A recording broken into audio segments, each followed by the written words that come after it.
Diabetes mellitus. आज हम इसके ऊपर बात करेंगे क्योंकि रोज़ा रखने के बाद 3 या 4 किस्म की कॉम्प्लिकेशन जो हैं वो बहुत कॉमन होती हैं। सबसे इम्पॉर्टेंट है डिहाइड्रेशन, हाइपरग्लाइसीमिया यानी शुगर का ज़्यादा हो जाना, और तीसरी जो है वो है हाइपोग्लाइसीमिया। हाइपोग्लाइसीमिया से मुराद ये है कि शुगर का कम हो जाना, और जो चौथी किस्म है उसे हम कहते हैं डायबिटिक कीटो एसिडोसिस। यानी ये 4 कॉम्प्लिकेशन हैं जो अक्सर डायबिटिक पेशेंट के हिस्से में आती हैं। लेकिन इन कॉम्प्लिकेशन को रोकने के लिए हमारे अक्सर पेशेंट ये सोचते हैं कि वो किस तरह से रोज़ा रखें, क्यों रखें या ना रखें। तो तकरीबन 2016 में कुछ डायबिटीज़ पेशेंट के लिए गाइडलाइन है। इन गाइडलाइन के हिसाब से शुगर के पेशेंट को 3 मेन कैटेगरीज़ में डिवाइड कर दिया गया है।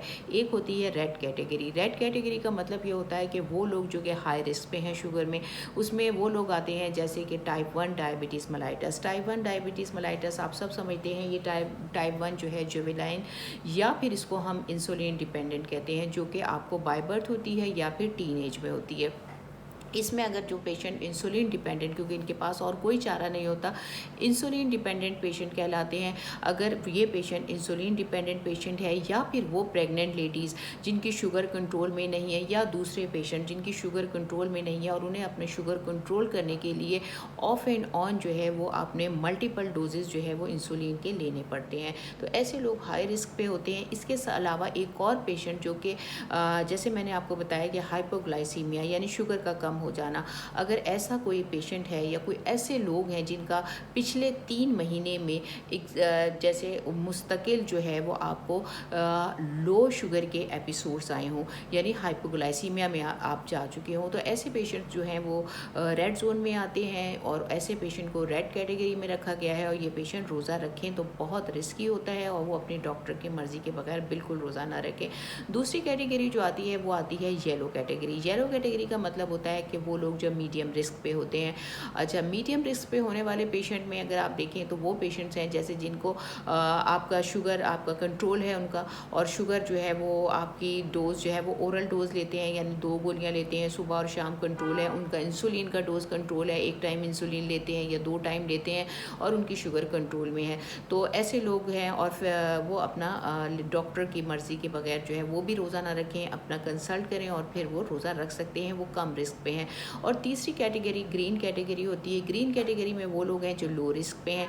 लो रिस्क का मतलब ये है कि वो पेशेंट जिनकी शुगर लेवल जो है वो कंट्रोल में है, वो फिज़िकली फ़िट हैं, एक्सरसाइज करते हैं, वॉक करते हैं, उनकी डाइट उनकी कंट्रोल में है, मेंटली फ़िट हैं, फिज़िकली फ़िट हैं, उन्हें कोई और भी बीमारी नहीं है शुगर के साथ, blood pressure, heart patient, thyroid, यानी कोई भी इस किस्म का कोई ऐसी कॉम्प्लिकेशन नहीं है, और वो फ़िट हैं और उनकी शुगर उनके कंट्रोल में है। तो ये ग्रीन कैटेगरी में आते हैं, और ये लोग भी अपने डॉक्टर की मर्ज़ी के बगैर रोज़ा नहीं रख सकते।